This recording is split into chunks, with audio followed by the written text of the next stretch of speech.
Engineer Mohammad Ali Mirza का case चल रहा है पिंडी की कोर्ट नंबर 1 में, जहां पर जज मोहम्मद तारिक जो है याकूब जो है वो इस केस को समाप्त कर रहे हैं। इससे पहले जितने भी ब्लास्फेमी के जो केसेस हैं वो बहुत सारे हद तक इन्हीं जज के पास जो है वो ज़ेरे समाप्त है। 5 से 6 अफराद को चंद माह पहले सज़ाए मौत दे चुके हैं और यूं ये एक हाई प्रोफाइल केस भी इनके पास है। और पिछली जो समाप्त थी उसमें मैंने कुछ बातें आपके साथ शेयर की थी, लेकिन मैंने आपको बताया था कि इंजीनियर मोहम्मद अली मिर्जा जितना बड़ा नाम है सोशल मीडिया के ऊपर और डिजिटल स्पेस के ऊपर, उस तरह इस केस की यानी कि क्या कहते हैं उसको सहाफ़ियों की तरफ से इसको संजीदा नहीं लिया गया या कोशिश नहीं की गई।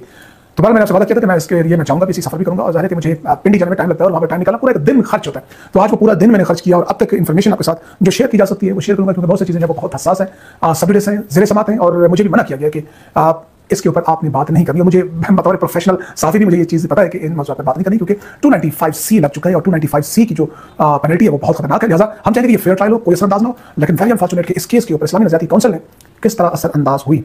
बेसिकली तो जो NCCA उन्होंने जब बाकायदा एक एप्लीकेशन मूव की और यहाँ पर मुझे पता चला कि एक साहब ने उनसे रब्ता किया कि आपने तो केस को खराब कर दिया, क्या किया आपने और ऐसा क्यों किया है? तो उन्होंने जवाब दिया जनाब कि हम ये तो केस है ही नहीं, कुछ फारिग हो जाएगा, ये तो केस बनता ही नहीं है। हम इसलिए हमने उलमा से विशाल राय है कि नकल कुफ्र करना क्या है, तो उसमें जब राय बरी हो जाए। तो उन्होंने कहा कि आपने गलत काम किया, वहाँ मुझे बैठे हुए अफराद हैं वो इस तरह आपकी मर्जी के मुताबिक नहीं देंगे। वो हो गया, इस्लामी नज़रियाती काउंसिल ने उसके ऊपर अपनी राय भी दी थी, फतवा मारा है। इस पर मैं वीडियो का चुका फतवा राय जो है उसने इस केस के ऊपर मुमकिन है कि इस केस में सजा जो है वो नहीं होती और केस में डिस्चार्ज हो जाता, लेकिन इस फतवा राय की वजह से अब ये मामला ट्रायल में चला गया और ट्रायल प्रोसीड हो रहा है। लेकिन अभी बात यह कि अगले चंद दिनों की बात करूं, क्योंकि 5 नवंबर से पहले ये काम होना है और बाकायदा इंजीनियर मोहम्मद अली मिर्जा की तरफ से अपने वकला को अपने जो उनके वो हैं उनको कह दिया गया कि आप हाई कोर्ट में बेल मूव करें और इस पर काम करें और उस बेल के ऊपर काम शुरू कर दिया गया। और अगर ये रिजेक्ट होती है हाई कोर्ट में तो फिर सुप्रीम कोर्ट का दरवाजा खटखटाया जाएगा बेल के लिए। और अहम बात यह कि जो गुजरात के साहब थे उमैर कादरी, जिनकी दरखास्त के ऊपर ये केस बना, अब उसका यह है कि उमैर कादरी साहब को इस केस से अलग कर दिया गया, जो यानी कि प्राइवेट अफराद थे उन सबको अलग कर दिया गया। वो अब इस केस में बतौर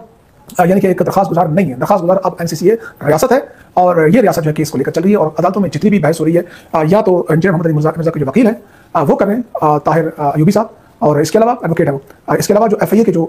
प्रोसिक्यूटर हैं वो इस केस को आगे लेकर चल रहे हैं। गुज़श्ता समात पर क्योंकि वकला में बाकायदा इलेक्शन हो रहे हैं तो इसलिए उसकी समात ना हो सकी। और अहम बात यह है कि अगस्त से गिरफ्तारी हुई और अब तक जब मैं आज बात कर रहा हूँ,